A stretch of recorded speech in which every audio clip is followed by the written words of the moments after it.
함께 만드는 언론 미디어 합동조합. 여기는 국민 TV. 함께 만드는 언론 미디어 합동조합. 여기는 국민 TV.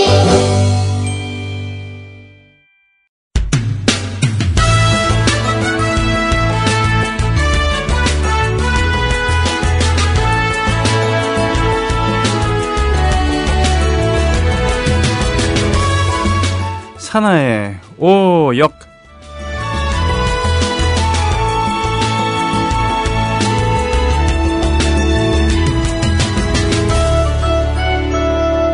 (1980년대던가요) 그때 미국인들에게 설문을 돌렸을 때 자기가 생각하는 가장 위대한 대통령은 누구였나, 미국인들에게 의외였던 것은 케네디의 인기가 그렇게 높지 않았다는 것, 그리고 의외로 루즈벨트 대통령의 인기가 꽤 높았다는 것. 예, 세월이 지난 다음에 진가를 뭐 이렇게 안다 이런 것도 있습니다만, 또 하나는 루즈벨트를 추악하는 사람들이 그렇게 많았다는 얘기입니다. 예. 그래서 이런 것은 설문조사라는 것은 객관적일 수가 없는 거니까 뭐 어느 정도 확률은 있지만, 그런 것처럼 자기가 기억하는 것을 믿고 싶어하는, 그대로 이렇게 반응하는 게 있다고 한다면은 1980년대 말과 90년대를 살아 청춘을 보냈던 사람들에게 가장 기억에 남는 가수가 누구냐 했을 때, 예를 들면은 가장 확률이 높은 것은 일단 조용필 선생이겠지만, 어떤 가수가 가장 가슴에 남냐, 애잔하게, 이럴 때는 전 두 분이 생각납니다. 하나는 김현식, 그리고 또 한 분은 김광석이죠. 예. 2016년 1월 3일부터 1월 9일입니까? 3, 4, 5, 6, 7, 8, 9. 예, 이어지는 이 한 주간의 산하의 오역. 오늘 첫 시간인데요. 오늘 그 시간인데 1월 6일 잊을 수 없는 이유가 있죠. 자, 산하님 나오셨습니다. 안녕하십니까? 안녕하십니까? 네. 1월 6일. 저는 잊을 수가 없어요, 진짜.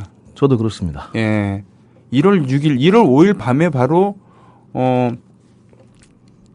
백창우 씨, 노래방을 대표했던 백창우 씨랑 만나서 광석이 형이 도종환 씨, 백창우 곡, 이걸로 된 시곡집을 만들기로 재미있게 의논을 하고, 그리고 헤어졌거든요.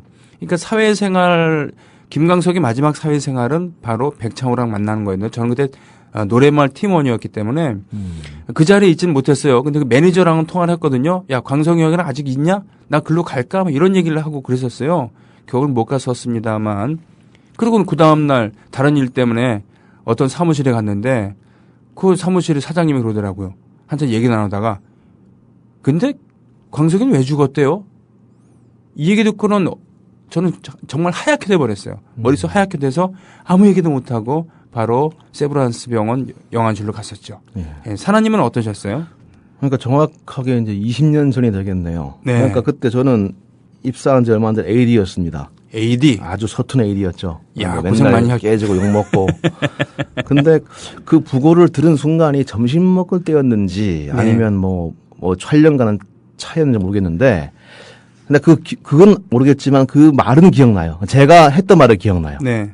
말도 안 돼. 말도 안 돼. 네. 아. 제가 그 말 했던 건 기억나는데, 네. 그로부터 퇴근 때까지 삐삐가 계속 찍혔습니다. 삐삐시 되었으니까. 네. 그 전화해보면 다 내용 그랬어요. 야, 술 먹자. 김광석이 죽었다. 네. 이게 이제 얘기했는데, 네. 이제 어쨌건 그날 다 일이 있어가지고 다 그걸 물리친 다음에, 네.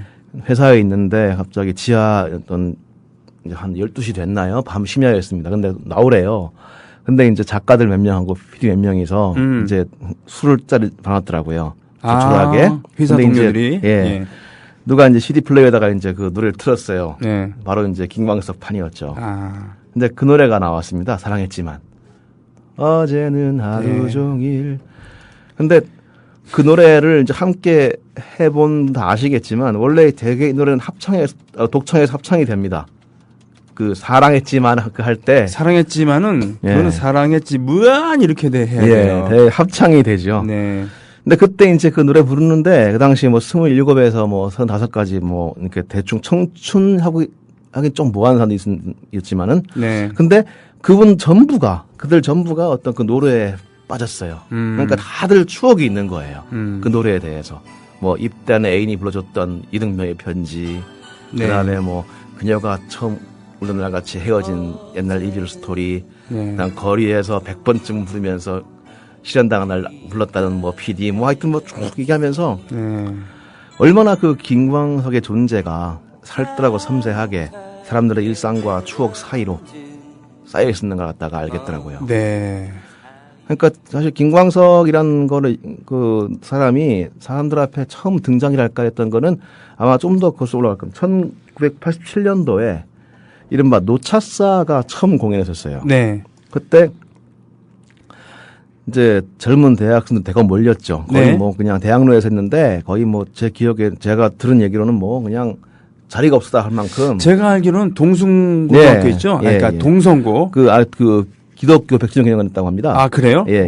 그랬군요. 근데 그때 이제 그 뭐 정말로 야 이런 노래를 부를 수 있을까? 네. 그 어떤 그런 무대에서 근데 그런 거 많았어요. 뭐 그래서 진달래, 김민기의 친구 뭐 등등 부르는데 그 당시에 이제 하나 부른 게 그거였습니다. 김지아 씨의 노래 붙인 녹두꽃. 근데 이 녹두꽃 부른 가수가 이제 김광석이었어요. 근데 이제 앵콜 하면서 이제 누가 또 올라왔는데 그때 김광석이 부른 노래가 이산화였습니다. 이산화의. 아. 그러니까 1절은 가보 농민전쟁, 네. 2절은 3.1운동, 네. 3절은 북만주 항일 투쟁을 노래인데 네. 이 아주 장중한 노래예요. 그렇죠. 정말 폭발적이긴 하고 근데 이걸 갖다가 아주 유려한 미성으로 소화해냈습니다. 그러니까 이윤옥 씨가 쓴 평전을 보면 그렇게 표현되어 있어요. 말씀하세요. 괜찮아요. 청년 노래가 시작되자 객석은 순식간에 물을 끼얹은 듯 조용해졌다. 외소한 체구에서 울려 나오는 목소리는 마치 잔잔한 수면에 파도를 일으키듯이 퍼져나갔다. 그 가수 이름이 이제 김광석이었죠. 예, 이건 노차사 버전으로 살짝 깔았습니다만, 김광석은 정말 체구는 작았는데, 예. 정말 대단한 성량과 에너지를 가진 가수였죠. 그렇죠. 네. 그러니까 어떤 그렇게 근데 저는 사실은 그 대학교 입학해서 그냥 동물원 가수 김광석이었는데 그렇죠. 저희 네. 위 선배들은 되게 광석이 형이라고 부르더라고요. 네네. 되게 좀 어떤 그쪽 전 노래표였는데 좀 노래표 좀 친했던. 왜냐하면 그런 이름받- 예. 광석형은 그야말로 고대 앞에서 그 통기타 그 술집을 하기도 했었어요. 아. 그리고 절친한 친구들 중에 고대 출신이 있었거든. 그 유준열 씨입니다. 아. 고대 물리학과 82학번이고 예.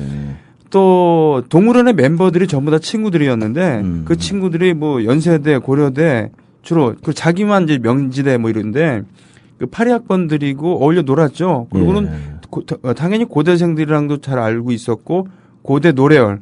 예. 네. 제가 노래 출신입니다. 아, 네네. 그래서 그렇군요. 근데 이제 그렇게 데뷔한 이후에 근데 저도 이제 그 88년도에 되게 김광석을 되게 좋아했었거든요. 네. 그러니까 저 같은 경우 개인적으로 처음으로 제가 팬으로서 어떤 가수의 그 무대에 간 적은 거의 없는데 네. 그 중에 하나가 이제 김광석이었습니다. 그랬군요. 대학로 콘서트였어요. 근데 김광석 씨는 이제 사연이 많은데 노래에도 그냥 아까 소개해서 사랑했지만 네. 처음에는 그걸 그렇게 좀 부르는 걸 좋아하지 않았다고 그래요. 네. 그 이유는 너무 느낌이 수동적이다라고 생각했다고 합니다. 김광석 씨 본인이 너무 바라볼 뿐 다가설 수 없다는 가사 자체가 이건 너무 좀 수동적이다. 이거 무슨 뭐 1960년대 정서도 예. 아니고. 예. 근데 이제 김광석 씨 같은 경우는 어떤 계기로 이걸 더 많이 부르겠다라고 생각했다고 해요. 이제 그거는 이런 사연이 있다고 합니다. 어느 모임에 참가하신 칠순 할머니께서 네. 얘기를 해왔다. 본인이 24년생이다. 호호. 근데 비 오는 날 어느 날 우산도 장보고 오는 길에 네. 거리에서 노래 소리에 내리는 비도 잊은 채 그걸 들었다. 서서. 아. 그게 사랑의 집안이었다. 그런데 그 생각할 때 감정은 나이와 상관없다 얘기는 하는데 또 김광석 본인 얘기로 할머니나 부모님은 날 이해 못할 거다라고 그냥 단정을 짓고 있었는데 또한 반성을 했대요. 아니구나. 내 노래가 네네. 그 당시 나이가 한 뭐 환갑을 넘어서 고위에 가까운 노인도 네. 비 맞는 것도 있고 듣는 노래 이 노래구나. 네. 그런 생각을 하면서 정말로 그 할머니의 잊혀진 감정을 살린 노래다. 더 불러야지. 더 열심히 애정을 해야지. 불러야 되겠구나라는 네, 라고 네. 생각했다고 해요. 네. 또 이제 제가 복학했을 때 1992년도인데 그때 제가 동아리방에서 아주 절정의 인기가 있었는데 그게 외사랑입니다. 외사랑. 아, 외사랑. 예. 그러니까 짝사랑가 있고 외사랑이 있죠. 네. 그 차이가 뭔 줄 아십니까? 짝사랑은 저 사람이 내가 자기를 좋아하는 걸 아는 거고 예. 외사랑은 모르는 거야. 그렇죠. 나 혼자만 알고 있는 거예요. 그렇죠. 잘 알고 계시네요. 그러니까 뭐 그때야 뭐 실패한 사람이 어디 한두 개였겠습니까? 다들 그런 청춘의 심장들한테 네. 김광석은 아주 그 애절한 목소리로 네. 정말 청량제이자 네. 진통제를 놔줬던 거였죠. 근데 김광석은 또 언젠가 콘서트에서 이 외사랑 때문에 한 여성 노동자에게 받은 한 동화책 한 권을 받은 네. 이야기 해준 적이 있어요. 네. 거기서 서울에 와서 이제 공장 노동으로 가족 부양했던 그 시대에 무척 흔했던 분이었습니다. 근데 막 노동하고 밤새 철야하고 하는 그 상황에서 문화생활은 거의 꿈도 못 꿨죠. 예, 근데 공장장님이 네. 하루는 뭘 준 거예요. 티켓 한 장을 딱 주는 거예요.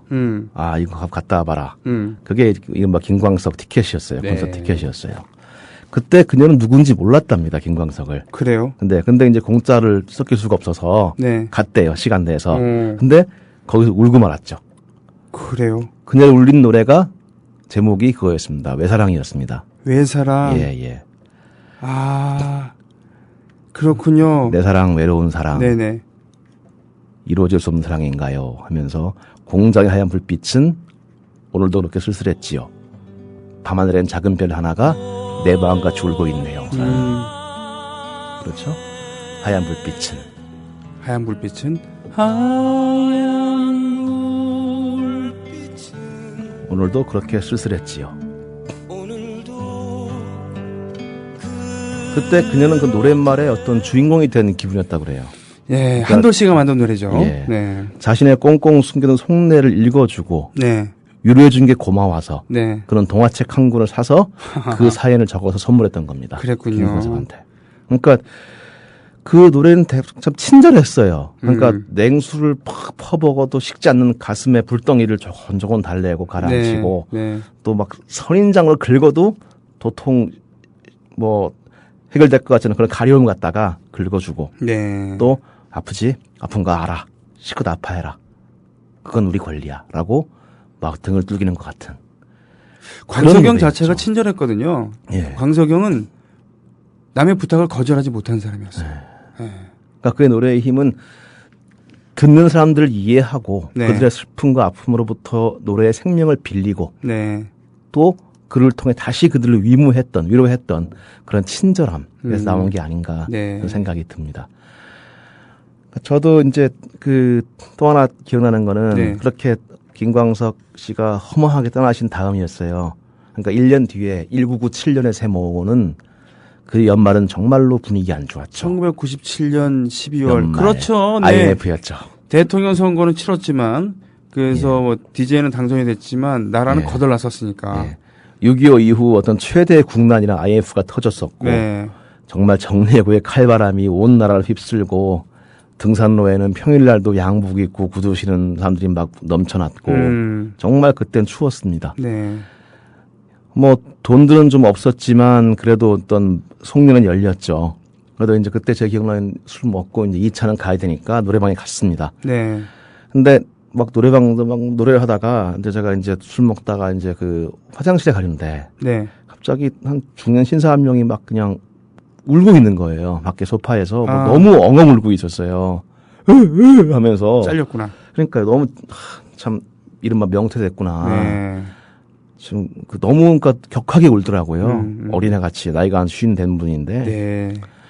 진짜 뭐 토하듯이 울더라고요. 아이고. 근데 또 한 명이 나왔어요. 근데 그 또 한 3대 중반 된 것 같아요. 부하 직원인 것 같은데. 네. 위로로 그 나왔구나. 앞에 이제 네, 쭈그리고 앉았어요. 네, 네. 이제 막 근데 그 양반이 고함을 지르는데 이상한 고함을 질러요. 뭐라고요? 부장님이 왜 울어요? 부장님은 죄 없어요. 부장님이 잘랐습니까? 이러면서 아. 근데 그 신사는 또 막 끌어안고 통곡을 해요. 미안해 그러면서. 아, 그러니까 제가 생각할 때는 그 중년 신사가 해고된 게 아니라 네. 오히려 그 뭐 인사팀장쯤 됐던 것 같아요. 네. 그래서 미운정, 고운정 다 든 부하 직원을 자르려고 그러니까 아이고. 이제 그게 너무나 미치게 써서 울었던 것 같아요. 그렇군요. 그러니까 막 서로 막 그냥 미안해 부장이 되면 아닙니다 막 그러다가 근데 둘이 들어갔는데 거기서 이제 흘러나온 노래가 그거였습니다. 일어나였어요. 세상에. 그러니까 둘이 이제 엉엉 울다가 들어가고 다시 네, 노래하는 거기서 거야? 막 노래가 너무 크면 흘러나오잖아요. 정말 뭐 세상에. 한 치 앞도 보이지 않아. 어디로 가야 하나. 네. 어디에 있을까? 둘러봐도 소용없겠지. 네네. 근데 마치 그건 1년 전에 무슨 예언 같았어요. 가사가. 이제 어디에 있을까? 어디로 가야 하나? 모르는 상황인데 또 인생이나 강물리를 뜻없이 떠다니다가 어디에 닿으면 물과 함께 썩어가겠지. 정말 예언 같았어요. 아하. 근데 하지만 또 이제 그게 정말 합창으로 어떤 함성 같은 그런 외침으로 노래 소리로 나오는 겁니다. 일어나 그렇군요. 다시 한번 해보는 거야 하는데 정말 그 중년 아저씨의 목소리와 예. 그다음에 거기 있는 사람 목소리가 같이 어우러진 거 보고 정말 그 당시 제가 다 힘이 나더라고요. 정말요? 예. 이 노래도 뭐 한 4절까지 있습니다만 네. 일어나 누구나 할 수 있었으니까. 그러니까 제가 그때 처음으로 이제 생전에 본 적 없는 사람한테 음. 형 그러면서 광석이 형 고맙습니다 그랬죠. 맞아요. 광석이 형이었어요. 예. 예, 광석이 형을 그야말로 생전에 한번 못 본 사람이라도 광석이 형, 광석이 오빠도 있습니다만 왠지 형이었어요. 저 형은 내 얘기를 다 들어줄 것 같고 내가 잘못하더라도 씩 웃으면서 웃어줄 것 같죠. 등 두드려줄 것 같은. 어떤 일이 있었냐면 1995년입니다. 그때 광복 50주년이었을 거 아니에요. 우정의 무대라고 하는 프로그램이 있었죠. 그 우정의 무대라고 그 군부대 찾아다니면서 했었던 그 프로그램 뽀빠이 이상용 씨가 사회를 맡았던 광복 50주년 기념 행사로 여의도에서 우정의 무대를 공개 녹화를 하는데 광석이 형이 출연진이었고 우리도 노래마을 있었어요. 백두산이라는 노래를 했거든요. 근데 작가가 어떤 마음이 있어서 그렇게 했는지 모르지만 광석이 형을 일어날 부르게 하고서 그 다음 노래로 광석이 형이 가운데 있고 우리가 백그라운드로 뒤에 서갖고 백두산을 같이 부르는 거예요. 리허설 그렇게 한 다음에 제가 찾아갔죠. 아니 작가님 이거 우리 팀인데 왜 우리가 코러스처럼 이러고 있어야 됩니까? 라는 취지 얘기를 해갖고 바꿨거든요. 광석이 형한테 갔어요. 리허설은 그렇게 했지만 우리가 그냥 부르는 걸로 이렇게 정리했어요. 저희가 코러스 좀 아닌 것 같아갖고 정중하게 말씀드렸더니 그 캐리커처 있잖아요. 주름 확난 웃음. 파한 데서. 예, 파한 데서 하면서 잘했어. 그러면서 이렇게 얘기해 줬거든요. 그 기억이 납니다. 예. 서로가 기분 나쁠 수도 있었던 그런 것을 환한 웃음으로 정리해 주는 그런 광석영의 미소였죠. 예. 그러니까 김광석 씨가 마지막 녹음한 노래가 그거였다고 합니다. 그 이 JSA 나왔던 네. 붙이지 못한 편지. 붙이지 않은 편지. 그 노래는 흡사 그 본인에 대한 추모까지 느껴져요. 그다 시대에서 이렇게 홀로 걷다가 사랑과 죽음이 자유를 만나. 네. 그러니까 타는 목마름으로 민주주의 노래한 것으로 또 어떤 가수 인생 시작했지만 또 이후로는 정말 그 사람 개인의 아픔과 슬픔 언제나 그의 노래였죠. 붙이지 못한 편지. 네. 조그맣고 가진 것 없는 이에게 그의 노래는 정말로 애달픈 양식이 되어줬었고 아무것도 배지 않는 암흑 속에서 커다란 빛이 될 수 있는 조그만 읊조림이었죠. 아이고. 그의 일어나라고 하는 선동은 너무 갑작스레 주저앉고 말았지만은 지금도 전 그 1월 6일을 생각하면은 그분 생각이 납니다. 그러게요. 사실은 이 붙이지 못한 편지는 마지막에 녹음이 됐었다기보다는 발표가 사후에 됐기 때문에 그렇게 유작처럼 이렇게 남아있는 건데 그렇게 남아있던 곡들이 예를 들면은 먼지가 되어 같은 곡도 그렇죠. 네. 녹음은 생존했습니다만 나중에 발표가 된 그런 거. 참 얄궂게도 이 붙이지 못한 편지는 어떻게 발표가 됐냐면은 생전에 마지막으로 음반 작업을 같이 하기로 했었던 백창호 씨. 백창호 씨의 곡이었고 백창호 씨가 기획했었던 그런 노래마을 팀과 그리고 여러 가수들이 옴니버스 형식으로 만들었었던 우리들의 사랑 이야기라고 하는 그 음반에 수록될 곡이었어요. 근데 그것이 가객이란 이름으로 김광석 추모 앨범 거기에 들어가게 된 거죠. 그리고 이 노래를 널리 알리게 된 것은 JSA 공동 경비구역이었고요. 그렇죠? 예. 그렇죠. 1996년 1월 6일. 예. 정확히 20년 전에 이야기였습니다. 저는요, 이 김광석 에피소드를 마치면서 어떤 노래를 선곡할까 하다가 수많은 명곡이 있습니다만, 광석이 지금 살아있다고 한다면, 형, 요즘에 어떤 노래가 자꾸 생각이 나요? 그러면은, 분명히 이 노래를 얘기할 것 같아갖고는 그 노래를 선곡을 했습니다. 광석이 살아있을 때, 대학가요제 초대 손님으로 나왔을 때 불렀던 노래거든요. 자, 김광석이 불러줍니다. 타는 목마름으로. 아. 동의하십니까? 네, 동의합니다. 예.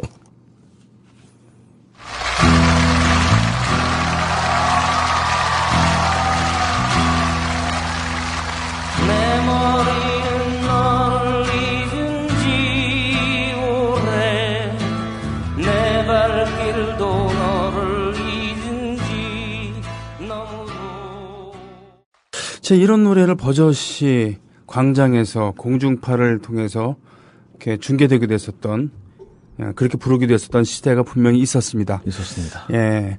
제가 어렸을 때 제 친구가 자랑하면서 자기 농구 잘한다고 하면서 선진국에서는 농구를 잘해야지만 선진국이래. 선진국일수록 농구가 흥한데 뭐 이런 얘기를 들었는데 생각해보니까 그건 미국 얘기였고요. 아무튼 그럼에도 불구하고 한때 농구 붐이 일어났을 때가 있었습니다. 제가 저희 청춘 시절에 그 당시 한창 뜨기 시작한 장르 트렌디 드라마라고 하죠. 예. 월화 또는 수목 뭐 이런 건데 거기에 이제 마지막 승부라는 맞습니다. 장동건이 나왔어요. 예. 그리고 심은하가 나왔습니다. 맞습니다. 손지창도 있었고, 예. 아주, 예. 그 다음에 그 다스리가 나왔죠. 심은하. 다스리 심은하. 네. 그래서. 저는 그것만 기억납니다. 뭐 그런 적이 있었는데, 그럼 마침 그때 농구 붐이 일어났었어요. 그렇죠. 예. 농구를 잘하는 선수들이 있었고, 스타가 있었고, 농구 붐이 일었기 때문에 그 드라마가 나온 것도 있었습니다만, 아무튼 서로 그 시너지 효과를 거둬갖고는 굉장히 농구가 한때 흥한 적이 있었는데. 그때 또 마침 또 슬램덩크가 유행했었고. 그렇죠. 일본 만화 슬램덩크. 네. 이상하게 일본은 농구 수준은 낮은데 슬램덩크 만화는 재밌었어요. 아, 근데 그 만화도 보다가 짜증났던 게. 예. 슛 한 다음에 몇 장 넘어가고. 그건 좀. 맞아요. 예, 나중에 우리나라 오락 그 연예 프로그램처럼 뭘 하나 했는데 계속 반복을 해. 예, 슬로우 비디오로 각도 다르게 이렇게 해갖고. 하여튼 뭐 그렇습니다만 농구 얘기해 주신다고요? 예. 예. 그러니까 1936년 1월 8일 날. 1936년이면은 예, 일제 강점기였죠. 지금부터 해서 80년 전인가요? 그렇네요. 그것도 또 그러네요. 근데 요날 그 연희 전문, 그러니까 요즘 연세대학교의 전신이 되겠죠. 네. 그 연희 전문 농구팀이 어떤 최고의 날을 맞습니다. 그래요? 예.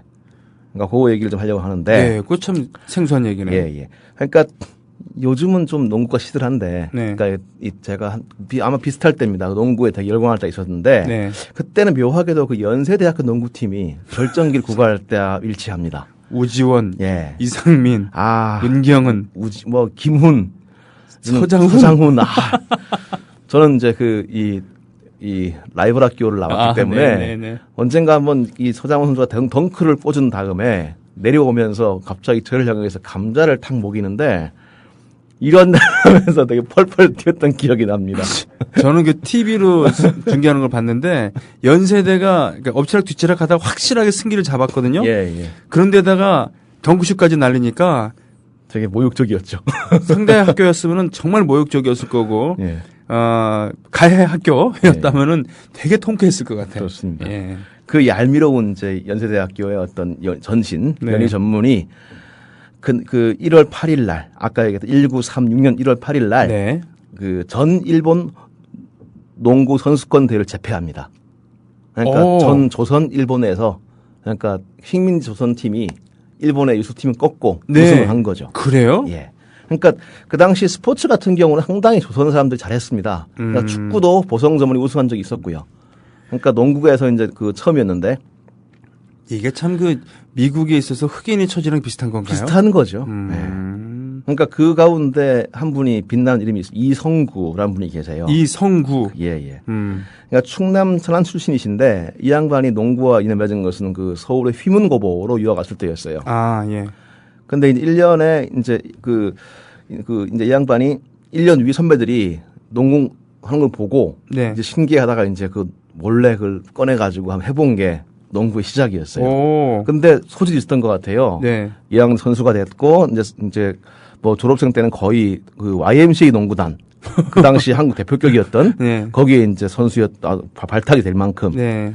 그러니까 점프력이 좋았다 그래요. 그러니까 점프에서 백보드를 뭐 장구를 친다고 했을 만큼. 하도 높이 뛰니까.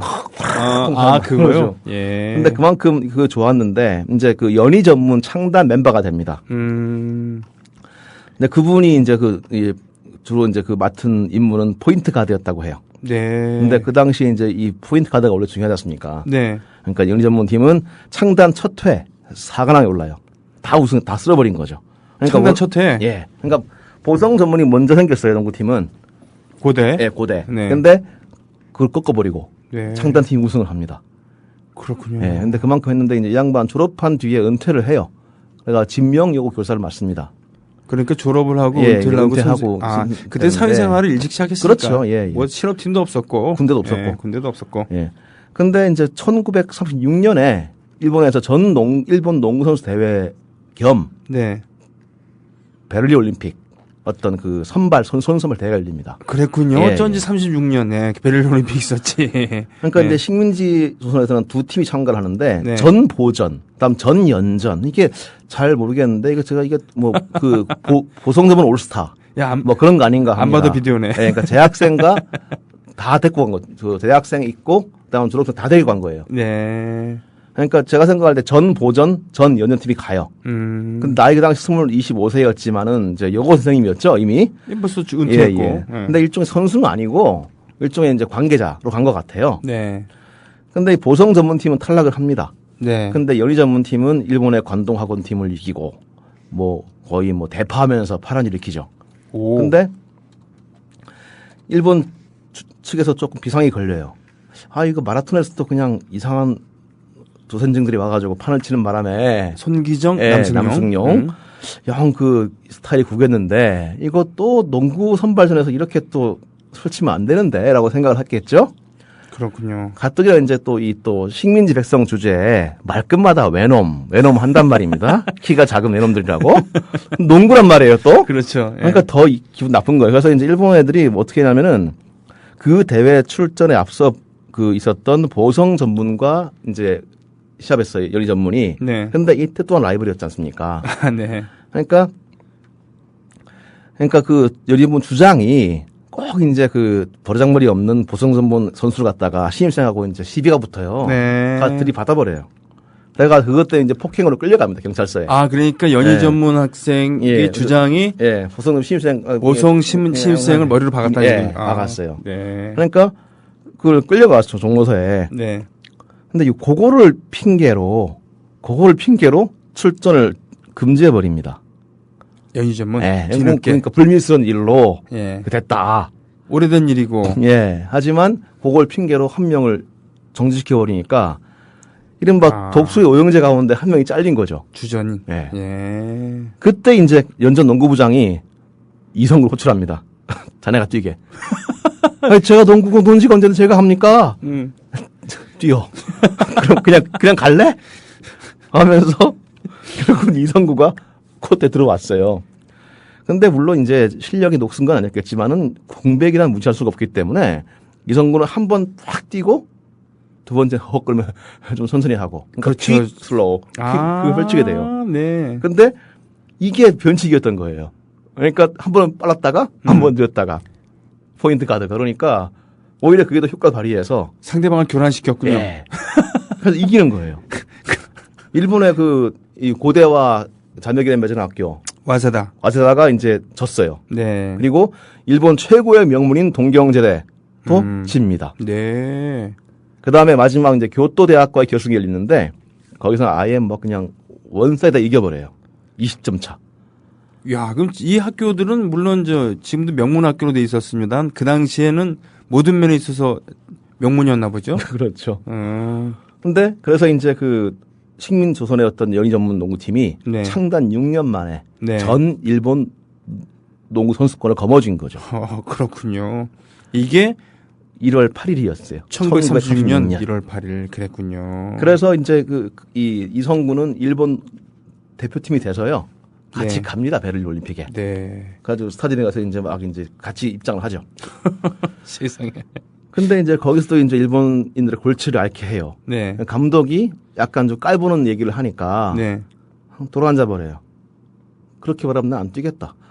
얘기를 해버리니까 또 싹싹 빌고 감독이 미안해 이러면서 얘기 만들고. 고멘나사이 스미마생 네. 이러면서 네. 그러니까 또 그런 얘기 했던 게 이제 1940년에 일본 기원 2600주년 걔들은 그렇게 얘기하니까.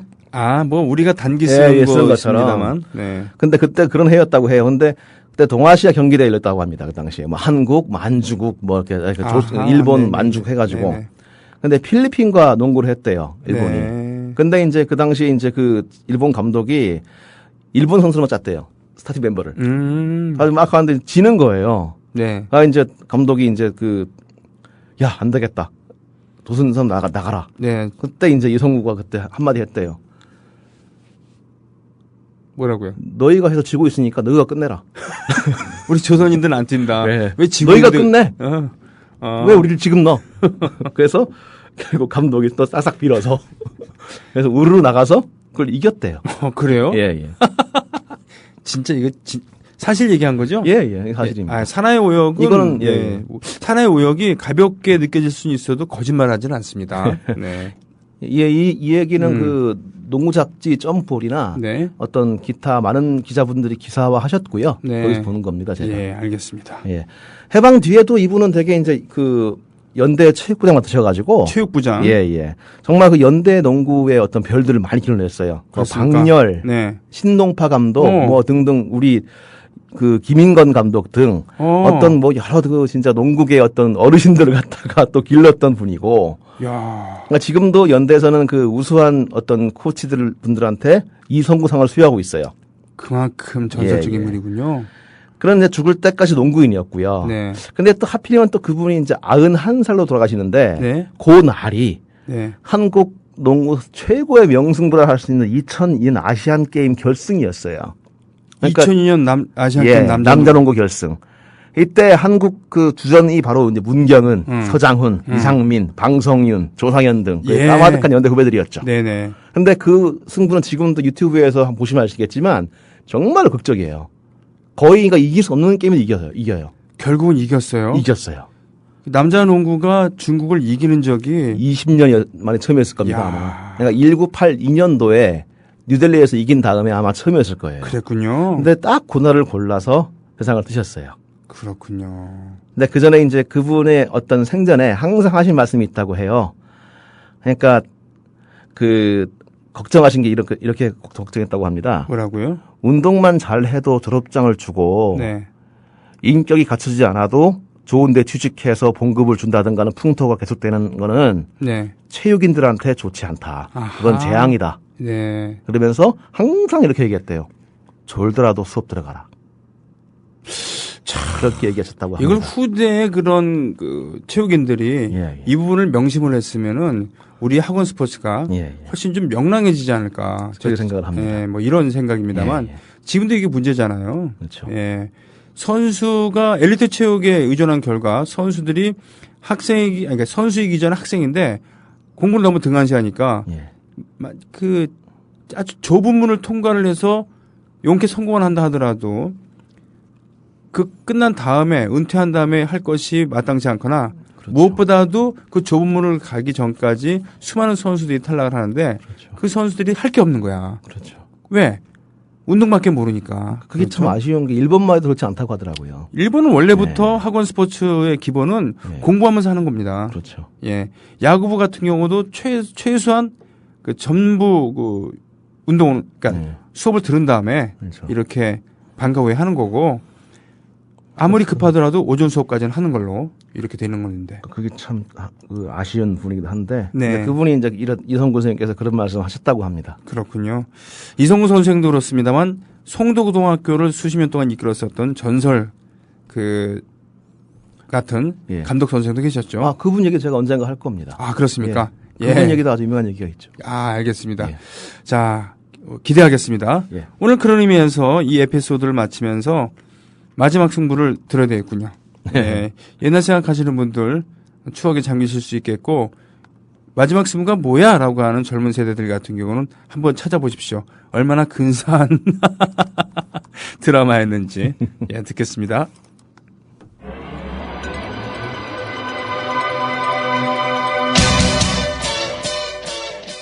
김민교였습니다. 김민교. 네, 마지막 승부. 지금 들어보니까 사운드가, 그렇죠. 옛날 사운드네. 당시로서는 최신의 사운드였는데. 자, 산하의 오역 2016년 1월 3일부터 1월 10일. 네, 이 주에 과거의 1월 3일부터 1월 10일 사이에 어떤 일이 있었는가를 이야기하는 오늘 연희 전문학교의 농구부의 일제시대 때 최고의 날을 이야기를 했었고요. 그전에는 가객 김광석에 대해서 얘기를 했었습니다. 자, 다음 에피소드는 뭐죠? 예, 뭐 농구 얘기했으니까 뭐 축구 얘기해볼까요? 운동권이시군요. 예, 죄송합니다. 네. 아닙니다. 축구 황제, 그럼 누구를 뽑을까요? 축구 황제는 보통 펠레를 얘기하지 않습니까? 예. 여러 사람 얘기 있습니다. 뭐 펠레, 요한 크루이프, 마라도나, 뭐 등등 많이 있는데, 네. 그 펠레의 버금가는 공격수라고 할 때, 이 당대. 예. 네. 그러니까 20세기 통틀어서요. 아, 20세기 통틀어서? 예. 이 양반이 되게 이제 좀 꼽히죠. 근데 이분이 2년 전 1월 5일 날 죽는데, 아. 예. 바로 검은 표범 에우제비오입니다. 아니 근데 저는 예. 우리 어렸을 때는 유세비오라 그랬어요. 예, 저도 그렇게 불렀어요. 유세비오. 이유는 잘 모르겠습니다. 이게 일본식 발음이었는지. 되게 웃긴 게 예. 옐친도 처음 등장했을 때는 예. 유리친이었어요. 그렇죠. 예, 유리친으로 그래서 유리친이었는데 어느 날 옐친이 되더라고요. 레이건도 리건이었어요. 맞아요. 리건이었어. 하여튼 에우제비오. 그러니까 이 에우제비오 같은 경우는 그 우리한테는 아주 기억에 새로운 인물인 거는 옛날에 북한이 돌풍을 일으킬 때 1966년 1966년 예, 영국 월드컵 때 이제 북한과의 경기에서 3대0 지고 있다가 프로투칼이 네. 그때 갑자기 들어가서 혼자 경기를 뒤집었던 사람이었죠. 그러니까 그래요. 북한이 8강전에서 거의 3대0으로 이길 때는 야, 북한이 4강 간다는 게 확정적이었어요. 네. 그런데 갑자기 이제 누가 튀어나와서 4골을 넣은 겁니다. 저는 그게 이때 3골 넣은 다음에 북한이 수비에 치중하면 되잖아요. 그렇죠. 왜 수비에 치중하지 않고 정정당당히 싸워갖고 예? 왜 졌는지 모르겠어 진짜 생각해보면은. 근데 북한은 그 당시에 이제 되게 이 체력적으로 되게 한계였는지 많이 놓쳐요. 근데 또 돌파가 빠르니까. 근데 북한은 이제 불평을 합니다. 그 당시 주심이 국적이 거기였어요. 어디요? 이스라엘. 사이가 안 좋으니까 편파했다 얘기를 하는데. 네. 근데 사실은 그 그림 보면 아시겠지만 이제 당시 그 중계 그림 보면 빠릅니다. 에우제비오가. 그러니까 막 뒤를 잡아요. 나오니까. 되게 이제 그래서 어떤 아주 북한의 돌풍을 잠재우고 올라갔지만 이제 끝내 4강에서 지지만. 네. 근데 이제 그 에우제비오가 세계의 이름 알린 어떤 그 계기였죠. 그 사람 그 별명이 이제 검은 표범. 에우제비오. 근데 물론 흑인이기 때문에 그런 별명이 붙었겠죠. 그 출신은 포르투갈 식민지 모잠비크였어요. 그랬군요. 네. 그러니까 포르투갈 사람이 아닙니다. 처음에는. 근데 물론 이제 고향에서 공을 차다가 그때 이제 거기에 들렀던 명감독 출신이 있어요. 바우어라는 사람이 있는데. 네. 그냥 브라질 사람이 이 양을 본 거예요. 네. 쟤 잘한다. 그래가지고 스카우트 이제 하게 되는데 그 당시에 이제 식민지를 영구 지배하기 위해서 다 그걸 줬어요. 포르투갈 시민권을 줬거든요. 국민권을. 모잠비크. 예. 그러니까 별로 어렵지 않았지만 이 사람을 두고 뭐 그 당시 그 벤피카라는 팀이 있었고 유명한 벤피카는 지금도 유명하죠. 그렇죠. 네. 그다음에 그 라이벌했던 그 리스본 팀이 있었는데 스포팅 리스본. 그 둘이 막 엄청 경쟁을 했고 결국은 거의 납치를 하다시피 해서 벤피카에 왔다고 합니다. 그랬군요. 그러니까 이 양반은 그 에우제비오는 10대를 안 벗어난 나이에 대형 사고를 치게 되는데요. 그게 그 1962년 유로피언 컵에서 이제 벤피카가 이제 그 스페인의 그 유명한 팀과 맞붙습니다. 레알 마드리드. 예, 맞붙습니다. 그때 이 레알의 어떤 공격수가 또 하나의 전설입니다. 누구십니까? 헝가리의 피렌체 푸스카스라는 선수인데 이름 모르시겠지만 우리가 54년 월드컵 때 스위스 가가지고 헝가리한테 9대0으로 지죠. 그때 헝가리를 이끈 공격수가 피렌체 푸스카스입니다. 저는 이름은 모르지만 예. 1950년대 헝가리 팀이 세계 최고의 팀이었다는 그거 마자르 알고 있어요. 군단이었죠. 그러니까 네. 저희가 왼발에 달리는 그러면 하속주를 뽑지만 바로 그 별명의 원조가 이 푸스카스입니다. 네. 왼발을 참 잘 썼고 거의 공격수로선 거의 또 하나의 전설이었죠. 네. 근데 이 팀이 붙었는데 이제 이 푸스카스가 3골을 넣어요. 네. 근데 이제 또한 이쪽도 또 3골을 넣어서 3대 3을 막 하고 있다가 네. 결국은 이 3분 사이에 2골을 넣은 선수 나옵니다. 그게 에우제비오였죠. 그래서 이겨버려요. 5대 3. 예전에 70년대 차범근 선수가 그렇죠. 말레이시아랑 할 때 예. 몇 분 만에 몇 골 넣어갖고 이긴 적이 그것도 있었습니다. 나중에 그걸 얘기해 드릴게요. 근데 그 경기가 끝난 뒤에 푸스카스가 네. 그 10대 어떤 선수에게 다가갑니다. 네. 그래서 유니폼을 건네죠. 벗어서. 와. 그러니까 50년대의 영웅이 예. 무슨 미스 코리아처럼 나 이제 너다라고 하는 것 그런 장면이 연출된 거죠. 멋지네요. 예. 오. 그러니까 그의 무대는 역시 이제 그가 가장 활약한 무대는 역시 그 무대였겠죠. 영국 월드컵이었고요. 월드컵. 예. 거기서 이제 그런 어떤 기적을 창조하다가 바로 이 에우제비오한테 그냥 진압당하고 말죠. 아, 그랬군요. 네. 근데 사실 포르투갈 국기를 들고 뛰긴 했지만은 네. 그 소회는 참 복잡했을 겁니다. 우선 그런 그 벤피카 팀의 축구 노예였어요. 무슨 말인가 하면 축구 노예였다고요? 무슨 말인가 하면 그의 활약을 보고 얼마나 많은 팀들이 그걸 탐냈겠습니까? 그렇죠. 그런데 그는 벤피카와 장기 계약자였어요. 아. 단 한 번도 이적을 못하고 네. 거기서만 뛰었습니다. 헐값에. 15년 동안 뛰었어요. 그렇군요. 예. 그게 저는 제가 여태까지 알고 있었던 것은 벤피카의 상징 프랜차이즈 스타였고 예. 이 사람은 의리를 지키기 위해서 거기서 계속 남아 있었다. 그렇지는 않았을 겁니다. 아. 그러니까 그게 그 다음에 거의 한 30 중반이 됐을 때야 그를 놔줬어요. 그래서 그는 그 당시에 아무도 부른 데가 없어가 축구 불모지 미국에 갔을 때입니다. 북미 축구리그에서 뛰다가 이제 은퇴를 하게 되죠. 그러니까 북미 축구 리그 그렇죠. 그때 축구를 어떻게 좀 해보려고 또 하면서 코스모스 팀도 있었고 예, 다 불렀었죠. 예, 돈을 이제 쏟아 부으면서 그렇죠. 연봉은 많이 주었지만 그렇죠. 별로 뭐 이렇게 예. 그러니까 되게 소외가 또 복잡했던 이유는 이제 그 당시에 그 모잠비크 같은 경우는 네. 이미 그가 포르투갈에 올 때쯤에 이미 전쟁의 포화에 쌓여 있었습니다. 네. 그러니까 모잠비크 해방 전선이 결성이 된 거죠. 네. 그리고 그가 이제 벌써 포르투갈 활약할 때쯤에는 그 정면 충돌을 벌이면서 무장항쟁을 시작했어요. 그랬습니까? 그가 북한을 이제 이겼을 즈음, 네.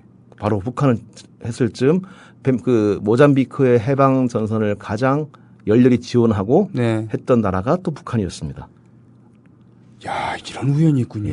그러니까 북한이 그 당시에 물심양면 지원도 하고 네. 이른바 혁명 수출을 위해서 야, 그런 거 사회주의권에서는 그때 많이 있었죠. 했었죠. 쿠바도 그런 거 많이 했었고 실은 체게바라도 그렇죠. 그런 일환으로서 나갔다가 앙골라에 갔었죠. 네, 앙골라 가서 실패는 했습니다만 예. 결국은 볼리비아에서 최후를 맞이했습니다만. 그러니까 이 포르투갈 같은 경우는 모잠비크를 절대로 포기하지 않으려고 했어요. 네. 그래서 무려 7만 명의 대군을 파견합니다. 네. 사실 그 나라가 부자가 아니거든요. 그렇죠. 큰 나라가 아닌데. 네. 근데 식민이 놓기 싫어서 그냥 포르투갈판 올람전이었죠. 무작정 군대는 들어가고 효과는 없고 또 적은 늘어나는. 결국은 그런 상황에서 포르투갈에서 이른바 그 좌익 쿠데타가 발생합니다. 좌익 쿠데타. 카네이션 혁명이 발생하죠. 예. 그러니까 좌익들이 어떤 군부가 일으켜서 그 당시에 오랫동안 독재했던 우익 독재를 무너뜨리고 네. 그 발발한 뒤에야 모잠비크 독립을 이뤄냅니다. 네. 그게 1975년도의 일입니다. 최근이군요. 1975년도 일이었죠. 예. 그러니까 아니 식민지 네. 아프리카의 식민지들이 2차 세계대전 이후에 대거 그 식민지에서 해방이 되었다 이 정도만 알고 있었는데 그렇죠. 75년 이때만 해도 74년 75년 이때도 식민지가 있었다는 있었죠. 얘기군요. 그렇죠. 그랬군요. 근데 바로 또 재밌는 건 바로 그 해에 네. 에우제비오가 벤피카와의 계약에서 벗어납니다. 여기도 노예 상태를 벗어났다는 얘기군요. 그렇죠. 그러니까 참 묘한 우연의 일치죠. 네. 이제 이런 그런 일이 이제 있었구나. 그 계속 이제 아까 얘기한 것 북미에 건너가서 그라운드를 누비다가 은퇴를 합니다. 네. 지금도 벤피카 스타디움 동상에 서 있다고 해요. 그리고 그 장례식은 그 관을 싣고 스타디움을 천천히 돕니다. 그때 그 관중들은 이제 꽃을 던지면서 영웅의 어떤 최후와 이별을 하죠. 근데 참 그때 그 관에 누워있던 에우제비오는 심정은 어땠을까를 생각을 해요. 그랬군요. 자기의 조국은 포르투갈 군과 전쟁 중이고 네. 하지만 조국이라 할 수도 없지만 어쨌건 그 식민지 청년으로서 거기서 왔고 축구는 잘했지만 거의 한 축구인의 절정을 그냥 한 팀에서만 네. 헐값에 살았고 네. 은퇴 직전에 어떤 그 장기계약에서 풀어졌을 때 자기의 원조국은 해방이 되고 네. 이제 그런 세월들이 그에게는 정말로 여러 가지가 어떤 상념이 오가지 않았을까 네. 하는 생각이 듭니다.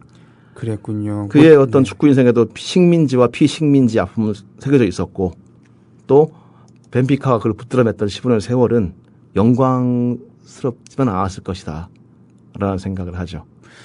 축구 선수로서 에우제비오를 보유하고 있었던 기간 벤피카가 그 지금의 명문구단으로 계속 남아 있을 수 있는 그런 원동력 중 하나일 텐데 분명히 벤피카라는 팀이 건재하는 한 에우제비오는 영원할 것입니다. 그렇죠. 동상도 그럴 거고. 그러니까 축구 같은 경우도 그렇지만 뭐 모든 데 역사가 새겨져 있는 것이요. 네. 그러니까 프랑스 대표팀에 우리가 익히는 지단 같은 경우는 그 알제리 사람이었지 않습니까? 그렇죠. 원래. 네. 근데 그 알제리 출신으로서 프랑스를 도왔던 사람들이 있습니다. 근데 이른바 그 우리 친불파쯤 되겠죠. 네. 근데 그 사람들 그 사람들은 프랑스로 가거든요. 네. 또한 알제리에서는 그 사람들을 많이 죽이기도 했었고요. 그렇군요. 근데 하르키라고 부르는데 네. 그 하르키의 후예가 지단입니다.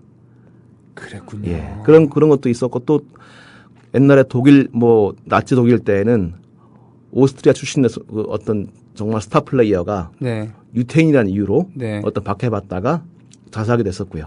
되게 모든 것들은 얽혀 있습니다. 그래요. 2차 세계대전 때 독립시켜주겠다는 감언일에 속아서 알제리 출신들이 프랑스군에 많이 입대를 해서 열심히 싸우게 됐습니다. 예. 네, 이런 경우도 있었습니다만. 자, 그래요. 스포츠계에서는 그런 그 검은 표범으로 알려져 있었던 이 사람이 모잠비크 출신이고 어떻게 보면 모잠비크 출신으로서 가장 위대한 잘은 모르겠습니다만 축구 선수로 남아있을 수도 있겠습니다. 역사의 이면, 역사의 뒷면까지 살펴보는 산하의 오역. 그래요. 2016년 두 번째 주라고 얘기할 수 있겠나요? 첫 번째 주라고 할 수 있겠나? 1월 3일부터 1월 9일을 관통하는 산하의 오역. 오늘 세 개의 에피소드를 모두 마치겠습니다.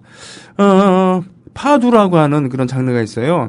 그게 포르투갈의 그런 하층민들, 부두 노동자들, 부두에서 불려지던 그런 애절한 노래들이거든요.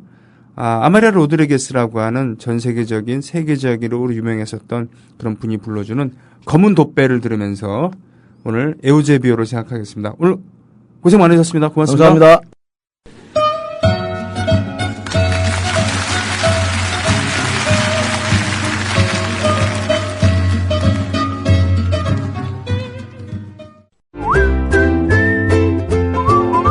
국민라디오 팟캐스트 응원하는 가장 쉬운 방법 아시나요? 다운로드하기, 별점 주기, 댓글 달기, 구독하기. 국민라디오 팟캐스트 널리 알리는 가장 쉬운 방법. 다운로드하기, 별점 주기, 댓글 달기, 구독하기. 기억하세요. 다운로드하기, 별점 주기, 댓글 달기, 구독하기.